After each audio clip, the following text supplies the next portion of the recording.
Hello, Crixus Tree and Turf here, and we have a really cool video of a Crepe Myrtle Muskogee that we planted as a cornerstone to this beautiful estate. We did a lot of work out here, so I kind of want to go through the different processes here in this video that we had the privilege of planting this beautiful tree. So you can here see the guys are working on the whole. This tree weighs probably about 7,000 to 8,000 pounds. If the root ball is really wet, in my experience, the tree probably is absorbed a lot more weight. So you might be pushing anywhere but a couple more thousand pounds. But it's somewhere in the range of, it's not above 10,000 pounds. It's somewhere between 7, 8, 9,000 pounds, right in there. And so what he's really doing is taking the time to make sure that the whole lines up with the box that the trees come in, because if you've looked at any of my other videos, one of the things that you'll notice is how the emphasis that I put on the hole has to be perfect, because once you get that tree in that hole, sometimes it's very, very, very, very difficult to get that tree out of the hole. You can see our softeners here that we use to protect the sod here on this estate. As we're working this tree around this big water oak here that we have, we're trying to prevent any damage to the branches of the tree. So we're trying to swing it around and work it around as best that we can, so the guys are watching everything that we're doing. So when you're doing this, be very careful about any overhead hazards that you might have. And if you're looking for the rigging of these large trees, I have another video of a red oak. It's rigged the exact same way. I will tell you, with these crepe myrtles, the bark is a lot more sensitive than it is with the hardwood. So you want to take extra precaution with your rigging. And you can see that that we've done that with this crepe myrtle. The guys are knocking off the bottom parts of the skid right now. We leave the bottom in the hole, but we take those skids out, so there's not a lot of airspace. You see them dragging those out, but you see the extra care that we took in protecting the trunk of this tree. So as we're maneuvering this tree in here, you can get some specifics on the different skid steers you want to do this type of work. This is the biggest Kubota at the time that was made, which is a 95. It can handle the trees this size. Any skid steers below that are not going to have the capacity to lift the tree. But the guys are really paying attention to how they get this tree in the hole. If you see that they're lowering it very, very slowly, this is kind of sped up a little bit for us here.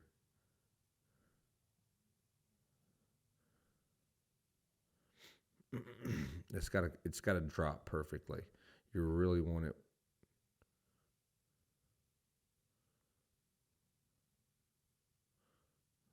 I apologize. I actually get distracted watching it. This is my first time seeing the footage, so I'm talking over this video for my first time seeing the footage.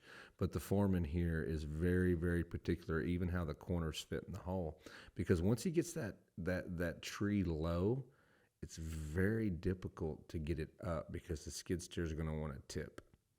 So when you get it down in there, you really have to have it where you want it.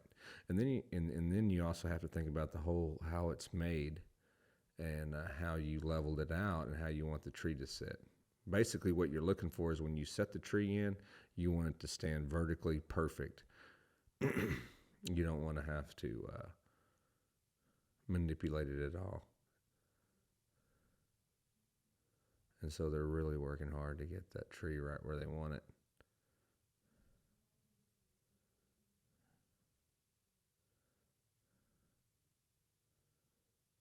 This was a really special project. Crepe myrtles this size, generally in my area, are not planted.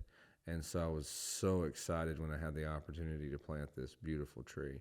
And you're going to see the finished product. So we got it set right where we want. Nobody's hurt. The tree's safe. And we'll start to remove the rigging now. And again, one of the biggest common questions you're going to have with planting these large trees is the rigging. We've removed the box. The bottom is still there. So we're roughing up the root ball now. In my other videos, you're going to see the same process. You have to get these roots cut. You got to rough this root ball up and get those roots established. And that's what the guys are doing right now. They're just getting this root ball just loose and getting the compaction removed out of the root ball and just getting it ready to where these roots can move around and establish themselves. So you're going to see a little bit of that. It's a big root ball. This is a 60-inch box. This tree came from Twin Lakes. So now we're going to bring in some soil. And what we like to do with our trees is kind of, the great thing about when people see us planting our trees, they always ask me questions about soil base. And one of the nice things about buying trees from Twin Lakes is that the soil that they use is generally, it's been very rare I've ran into a situation where I'm planting a tree and the soil is different from what I'm bringing in from Twin Lakes, which is sandy loam. So we have a lot of sandy loam at the location where we do a lot of our work. And you could see Gonzalo there. He was removing some soil from the top of the tree, exposing the flare, which is very important. So we're bringing the water in now. We have a lot of nice topsoil, sandy loam that we're bringing in that's equal to the soil media that the tree has been growing in, which is very important. You don't want to bring a tree that's been growing in sandy soil or a sandy loam or a good topsoil or something and put it in clay or black gumbo and expect it to do well. But you can see the grade there. There we're starting to bring in some boulders and kind of move it around, but the guys are really working on the grade. We want to have good drainage. We have a big French drain that we installed back behind. You can see that Colorado River rock. That's a big drain under there. Again, this is a cornerstone that kind of meets with a wall, a retaining wall over there.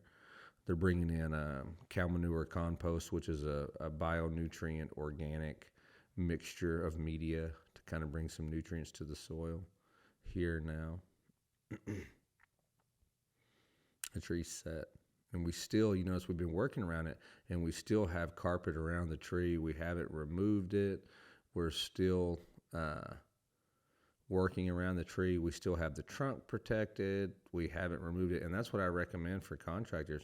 Leave that trunk covered up until you get done with the job. There's no reason to expose it to shovels and tools and stuff like that where you can damage that trunk and hurt it. My advice is just to leave it protected.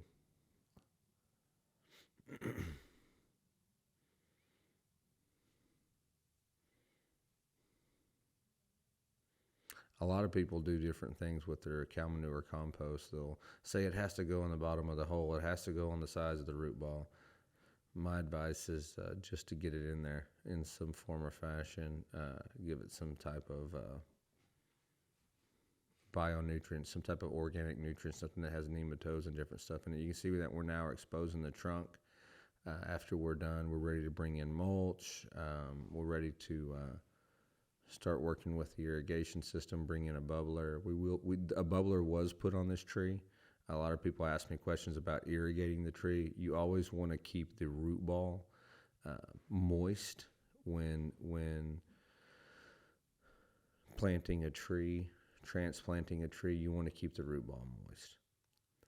Most of our properties do have irrigation systems, so generally we will put a bubbler on them. Within a year, depending, we will cut the bubbler off. Sometimes they get some residual water from sprayers, from rotors, or other things. But after a year, generally we will cut the sprayer off. So you're fixing to see some cool overhead footage of this tree. It's a big tree. It's huge.